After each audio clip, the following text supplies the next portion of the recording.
ധ്യാനഗുരു father Mathew നായംപറമ്പിലിനെതിരെ രംഗത്തുവന്നവർ പലരും അഭയക്കേസിലെ നിർണായകമായ വെളിപ്പെടുത്തലുകളിൽ നിശബ്ദരായത് പരിശോധിക്കപ്പെടണമെന്ന് advocate Jayaprakash Bhaskar പറഞ്ഞു. അഭയക്കേസ് വിധിക്കു ശേഷം നടന്ന ചർച്ചകളെ അട്ടിമറി ശ്രമമായി ആരോപിക്കുന്നവരുടെ കാപട്യം വെളിച്ചത്തുകൊണ്ടുവരുന്ന അഡ്വക്കേറ്റ് ജയപ്രകാശ് ഭാസ്കറിന്റെ വീഡിയോ ഇതിനകം തന്നെ സാമൂഹ്യമാധ്യമങ്ങളിൽ ശ്രദ്ധ നേടിക്കഴിഞ്ഞു. അഭയയുടെ മരണവുമായി ബന്ധപ്പെട്ട ധ്യാനഗുരുവായ ഫാദർ മാത്യു നായ്ക്കാമ്പറമ്പിൽ നടത്തിയ പ്രസ്താവനയും തിരുത്തും കൊട്ടിഘോഷിച്ച് നടന്നവർ മറ്റു പല ശരികളിലും നിശബ്ദത പാലിക്കുകയാണെന്നാണ് അഡ്വക്കേറ്റ് ജയപ്രകാശ് ഭാസ്കറിന്റെ വിമർശനം. ഈ അടുത്ത സമയത്ത് ഒരു കരിസ്മാറ്റിക് ധ്യാനക്കാരനായ ഒരു അച്ഛൻ എന്തോ പറഞ്ഞു എന്ന് പറഞ്ഞപ്പോൾ അത് പെട്ടെന്ന് നമ്മുടെ എല്ലാം മനസാക്ഷി ഞെട്ടിച്ചു. വീണ്ടും സിസ്റ്റർ അഭയയുടെ നീതിക്ക് വേണ്ടി നമ്മളെല്ലാം സടകുടഞ്ഞെഴുന്നേറ്റു.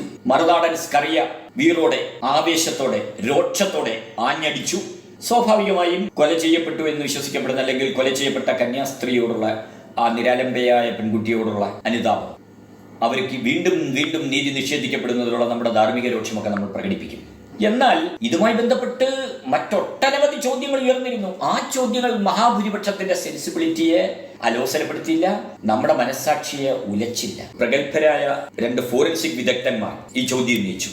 അവർ കാര്യകാരണ സഹിതം ഈ ചോദ്യം ഉന്നയിച്ചു.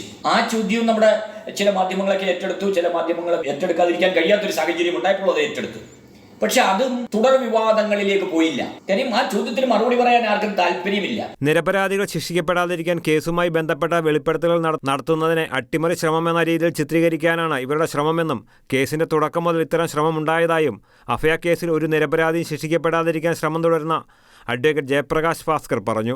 ഈ കേസുമായി ബന്ധപ്പെട്ടുള്ള ഈ പ്രതികൾക്ക് ഏറ്റവും പ്രതികൂലമായി ഭവിച്ചത് ഇത് അട്ടിമറിക്കാൻ ശ്രമിക്കുന്നു എന്നൊരു പ്രതീതി സൃഷ്ടിക്കാൻ ജോമോൻ കുത്തപ്പുരക്കലിന് കഴിഞ്ഞു. ഇത് തുടക്കം മുതൽ അട്ടിമറിക്കാൻ ശ്രമിക്കുന്നു എന്നൊരു പ്രതീതി അങ്ങ് സൃഷ്ടിച്ചപ്പോഴേക്കും കാണാം ഇതിന്റെ ഓരോ നാൾവഴികളെ, ഇതിന്റെ ഓരോ ചുവടുവെപ്പിലും പൊതുസമൂഹം അല്ലെങ്കിൽ നമ്മൾ വരുന്ന മഹാഭൂരിപക്ഷം സംശയത്തോടെ, നമ്മളിൽ ഉണ്ടായ ആ സംശയങ്ങളാണ് പ്രതികൾക്കെതിരായിട്ടുള്ള ഒരു പ്രതികാര വാഞ്ചയായി മാറിയതും ഈ കേസിനെ സമീപിക്കാൻ ശ്രമിച്ചു.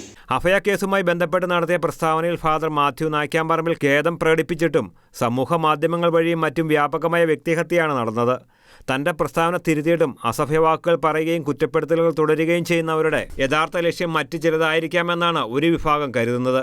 കഴിഞ്ഞ 40 വർഷക്കാലമായി കേരളത്തിലെ പൊതുസമൂഹത്തിന് മാർഗദർശിയായും വഴികാട്ടിയായും പ്രവർത്തിച്ചു വന്ന വൈദികനെ ആക്രമിക്കാൻ കാത്തിരുന്ന ഒരു വിഭാഗത്തെയാണ് വിമർശകരിൽ ദൃശ്യമായത്. ലക്ഷക്കണക്കിന് പേരിൽ സ്വാധീനമുയർത്താൻ കഴിഞ്ഞ വൈദികനെതിരെ ഉയർത്തിയ ആരോപണങ്ങൾ പലതും വ്യാജമാണെന്ന് പൊതുസമൂഹം തിരിച്ചറിഞ്ഞതോടെ ഇവർ നിരാശരായിരുന്നുവെന്നാണ് കരുതപ്പെടുന്നത്. ഈ സാഹചര്യത്തിൽ വീണുകിട്ടിയ പ്രസ്താവന തിരുത്തിയിട്ടും ആഘോഷിക്കുന്നതിൻ്റെ ലക്ഷ്യവും ഇതുതന്നെയാണെന്നാണ് വിമർശനം. News desk Shekinah news.